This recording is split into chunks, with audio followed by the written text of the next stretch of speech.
Hello, this is Crystal Racing here with the race report for the 2020 Eifel Grand Prix at the Nurburgring. I know some of you might be wondering why is it not called a German Grand Prix. I think that's because Hockenheim holds the naming rights to the German Grand Prix, but anyway, let's get on with the result.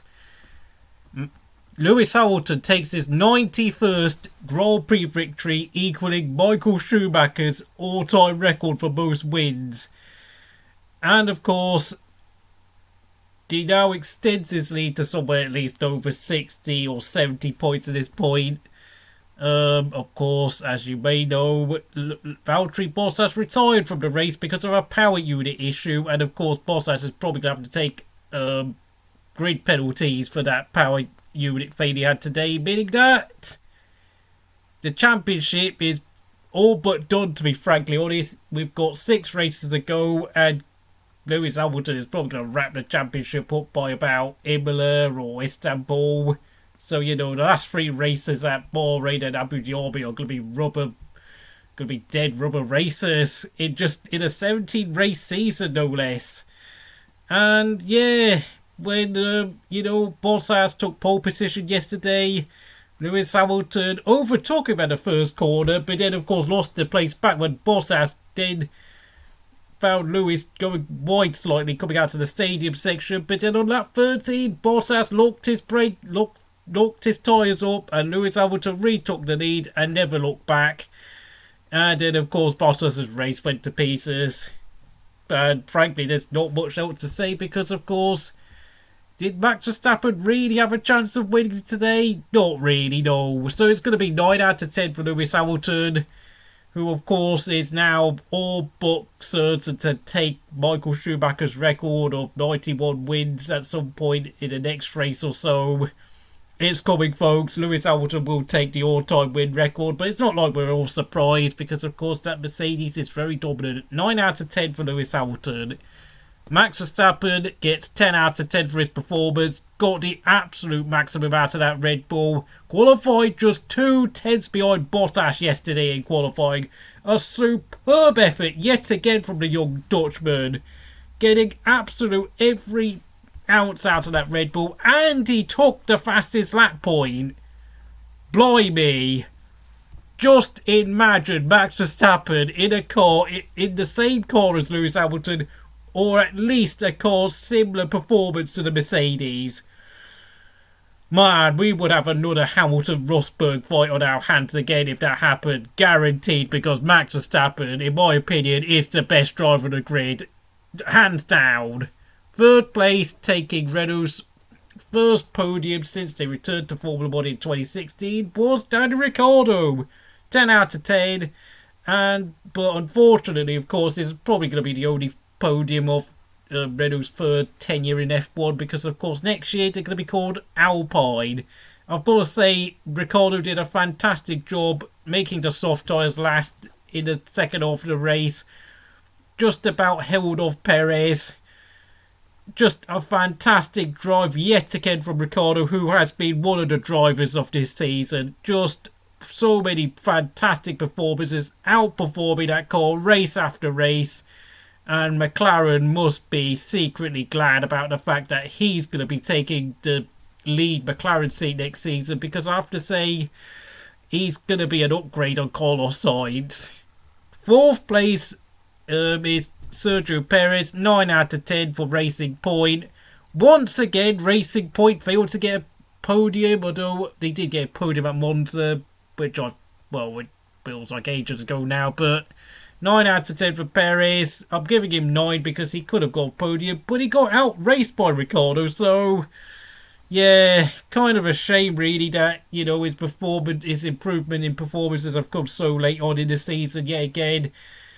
I mean, no one knows if he's got to see an F1 for next season. Although, of course, it would be nice to see him go to Red Bull, though, because their second driver absolutely stinks at the moment. I'll get on to him very soon. 5th place was Carlos Sainz, 8 out of 10. Got out qualified by Lando Norris again. Had been driving a bit of an average race, and he only got 5th place today because quite a lot of cars broke down. So I have to say, it was a solid performance all round from the Spaniard. I have to say, we've been making loads of jokes about Carlos Sainz regretting his move to Ferrari next year. I have to say, if Ferrari hadn't signed Carlos Sainz as soon as they did, I think they might be hesitating on the idea of signing him up if they hadn't signed a contract back in May. Because his recent performances do not really indicate that he is going to be that good at Ferrari at the moment. And I have to say, he really is struggling to beat Norris this season. He really has not been anywhere near as impressive as he was in 2019. 6th place, once again, another fantastic performance from Pierre Gasly. 9 out of 10. My God, Pierre Gasly, he is just wow. Honestly, I am running out of superlatives to describe Pierre Gasly this season. Once again, he drove the absolute wheels off that AlphaTauri, and it's because of him it's because of Pierre Gasly, the fact that AlphaTauri actually have a chance of potentially beating Ferrari for 6th place in the Constructors' Championship. It's all because of him and him alone. Oh man, I mean, his overtakes on Hulkenberg and Leclerc late on in the race were just sublime. Oh man, I could drool over him all day long. Leclerc finished 7th, 8 out of 10. Oh, ridiculously spectacular performance in qualifying yesterday, getting that absolute dog of a Ferrari into 4th place. Of course, inevitably, he was always going to drop back, but getting 7th was an absolute superb effort. But, well, I'm going to have to give him 8 out of 10 because I have to say his race pace was a bit poor, but I mean, what can he do, really? I mean, that Ferrari just stinks, but well, if I'm going to be honest, I'm going to have to give him 9 out of 10. 9 out of 10 it is for Charles Leclerc, because what can he do at this point? Because that Ferrari is just pants. It is just pants. It's just an utter dog. And of course, once again, the Circus of the Week award goes to Ferrari, and the Clown of the Day goes to Binotto, because I mean, I don't really need to repeat that, but you know, boy. But I just want you to know, okay? 8th place, my driver of the day, Nico Hulkenberg. Woke up yesterday thinking it was going to be another normal day in the life of Nico Hulkenberg out of a drive this season. But then, of course, at 11 o'clock, with Lance Stroll apparently sick with flu-like symptoms and unable to drive, Hulkenberg was called up to go and race at the Nurburgring yesterday. And yes, whilst obviously he qualified 20th because he had no practice running, and those qualifying laps were his first laps in the car this weekend, his performance in the race was just absolutely magnificent. I mean, for him to be able to get in the car and drag it up into 8th place, albeit, yes, I know he finished 4 places behind Perez, but to have had not driven a Formula 1 car in anger for over 2 months since Silverstone is just absolutely sublime, unbelievable. I don't know what else to say for Nico Hulkenberg. And of course, because of his result today, it means that he has now actually outscored Sebastian Vettel in the last 7 races, because apparently Sebastian Vettel has only scored 8 points in the last 7 races. Oh man, I'm going to go on to Vettel soon. 9th place was Romain Grosjean, 9 out of 10.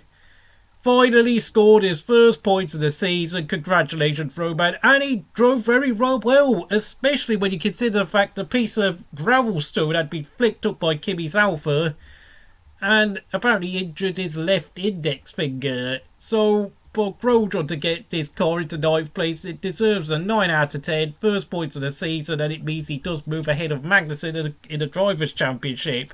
And also moving ahead of his teammate in the Drivers' Championship is Antonio Giovinazzi. Did well in qualifying yesterday, qualified 14th, 8 out of 10 though for his race performance, because I did feel like he did it because The thing with Giovinazzi is that, he qualifies ahead of Kimi, he gets a brilliant start, but then in the second half of the races, he sort of drops back. Now, I know he finished 10th and he got a point today, but, 5 cars did drop out of the race. At least 5 cars faster than him all dropped out, meaning that, great job, but, I really kind of would like to see Giovinazzi kind of capitalise more on when he actually qualifies well and when he beats Kimi, because I have to say, most of the time when he does get in front of Kimi, he only finishes ahead of Kimi by about 2 or 3 seconds, and it's not really amazingly impressive. And I have to say, whilst yes, he's improved recently, he's not improving anywhere near to the extent of really nailing that sort of advantage he's got over Kimi on days like these. So, I'm just being honest, but he did well today, well done, but there we go. 11th place was Sebastian Vettel, 6 out of 10. Spun whilst trying to overtake Kevin Magnussen. My God, it's just the same story again, isn't it? But he did okay in the second half of the race, kept up with the Alphas, beat Kimi, but of course his teammate finished 7th, so let's be honest, Sebastian Vettel just wants his season to end now. I don't blame him one bit. Like, what is he getting? What benefit is Ferrari getting from having Sebastian Vettel in a second car? I haven't got a clue, mate. And if it wasn't for the 5 retirements, he probably would have finished 15th. Then, of course, 12th place, Kimi Räikkönen, 6 out of 10. Now, usually I would give Kimi 7 out of 10, but I've knocked a point off because he did take George Russell out pretty blatantly. I know Kimi's rear end suddenly snapped out when, he tried to overtake Russell, meaning that he was trying to save the car, only, of course, then he completely clattered into him, but of course, yesterday in qualifying, Kimi qualified 19th, and of course, if you exclude Hulkenberg, who, obviously special circumstances, Kimi was the slowest guy in qualifying again. Yeah, Kimi, mate, you really need to sort out qualifying, mate. I'm not impressed, and your racecraft is getting a little bit shaky now as well in your old age. But, of course, you did break Rubens Barrichello's record for most Grand Prix career starts, so well done, mate. Not that it means anything to me or you, or Alpha, but hey. 13th place was Kevin Magnussen, 5 out of 10. Yeah, I'm going to reiterate a point I've said before about Kevin Magnussen. His form since Hungary has been really poor, and I have to say, on the basis of his performance since that race, I have to say I'm beginning to struggle to see whether Kevin Magnussen really deserves to stay in Formula 1, and taking into account the fact that Romain Grosjean completely beat him fair and square with an injured left index finger, mind you. Like, Kevin Magnussen has been absolutely destroyed today, and he really has not been on form at all recently. I really have to say that. It's probably going to be hit and miss between who's probably going to get kicked out. It might well be Grosjean who stays on, because Grosjean is the one with experience, and he is said to be the one who gives the technical feedback, whilst Magnussen's there to try and get results, and Grosjean's the one who's getting results today, and not Kevin, so squeaky bum time for Kevin. 14th place is Nicholas Latifi, 7 out of 10. Yet again, another solid performance from the young Canadian. Didn't do anything wrong, could do with being a bit quicker, but of course, there's only so far you can really go ahead of the Williams, and I know he was dicing with Vettel and Kimi for a bit, overtaking them, but then of course he fell back because of course that Williams is a pile of garbage. And of course 15th and in last place was Danny Kvyat, 5 out of 10, lost his front wing when Albon clipped him. After that, he had too much damage on his car to really do anything. His race got screwed up because he had to come in for an impromptu pit stop, and really not his day today, Danny Kvyat. Then we go on to the retirees. Lando Norris, 9 out of 10, out-qualified Carlos Sainz. Was looking like a potential podium finisher today, but of course his car broke down And his broken car brought out the safety car. So, yeah, unlucky. And, of course, today's reject of the race, Alexander Albon. 1 out of 10. Let's just go through all the incidents Alex Albon has been through today. He had a bad start. He clipped Ricciardo. He then went and clipped Danny Kvyat's front wing clean off his nose. Meaning that, of course, Danny Kvyat had to go and pit. And then he came very close to hitting Pierre Gasly. And then, of course, before half distance even came round, he went into what he expected to be a pit stop, only to find his mechanics being forced to push his car back into the garage. And of course, I'm still not sure why did he retire. Well, let's be honest, I think we all know why he retired. He got benched for today because his driving today was a solid 1 out of 10. He kept flat spotting his tyres. And then he complained on the radio that, oh no, they're racing me so hard. I mean, Alex, mate, seriously, I mean, the way you're going, it could well be, I would not be surprised if you don't even get an AlphaTauri seat for next season and Red Bull come out with a statement saying you're getting benched for next season instead. Which, of course, means that they're getting rid of you altogether because these sort of performances are so bad. And with the length of time you've been in that Red Bull seat, you've been there since August 2019. So you've been there for now 14 months. And you're still struggling to improve. Now, of course, I know being in the second Red Bull seat is hard work. But once again, you qualified half a second slower than Max Verstappen in qualifying yesterday. I have still not seen any real improvements in your performance at all, really, in the 14 months you've been at Red Bull. And I think you've now driven about 20 races. And you're basically still operating at a similar level, if not worse than when you first joined the Red Bull senior team. Now, I know there's been people who have come onto my channel saying, you know, I've been harsh with Alex Albon, saying he doesn't deserve to be in Formula 1, but Alex Albon's level of consistency is too poor. Like, 1 week he'll be very good, but then the next week he'll lose his confidence and then start making all sorts of daft errors. I really do think now, I would not be shocked if Pierre Gasly was given a call up to be in the second seat at Red Bull for Portimao now. And if Pierre Gasly did impress, I mean, I don't see Alex Albon ever racing for Red Bull again. I mean, his future at the team and in Formula 1 is now got to be up for debate. You know, I know he's a nice lad and all that, but, you know, when he's going on the radio complaining they're racing me so hard, it's the mentality. I think he lacks the mentality, really, to be a particularly good F1 driver at all. I just don't think, you know, I think the thing with Alex Albon is that I think he'll enjoy being in a series where, I don't know, maybe something like sports cars or GTs where he won't be put under so much pressure every week and it's not about him, he'll be doing a job for the team.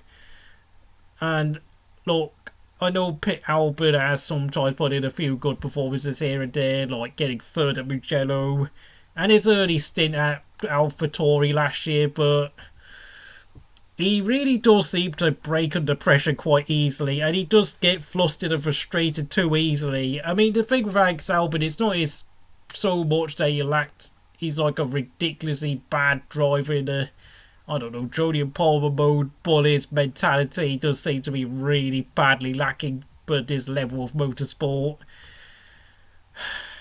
And then, of course, Esteban Ocon, 7 out of 10, retired with another mechanical failure. It does seem to be Renault might be prioritising mechanical parts for Daniel Ricciardo's car, mostly because he is the first driver, but Esteban Ocon, unlucky once again. But having said that, though, Ricciardo was going to beat him anyway, because At no point this season have I felt as Ocon even looked close to being able to beat Ricciardo at all. 19th place is Valtteri Bottas, 8 out of 10. Really unlucky with the power unit failure, but he had bottled the lead beforehand with that lockup, and let's be honest, had it not been for the power unit failure, he would have finished second, and to be honest, he looked like he was going to be fighting Max Verstappen to hold on to second, so that's pretty alarming. So it's only 8 out of 10 for me, despite getting pole position again in qualifying, which does seem to be a thing because, of course, I mean, Lewis Hamilton's qualifying pace isn't quite what it was, but Lewis Hamilton is still quick enough to qualify high up in qualifying anyway, so there we go.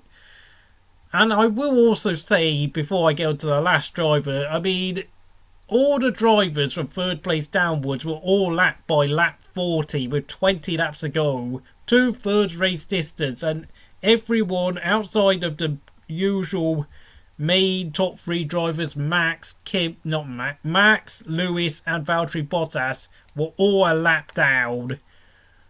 I mean, let's be honest, folks. I mean, 2022 could not come soon enough.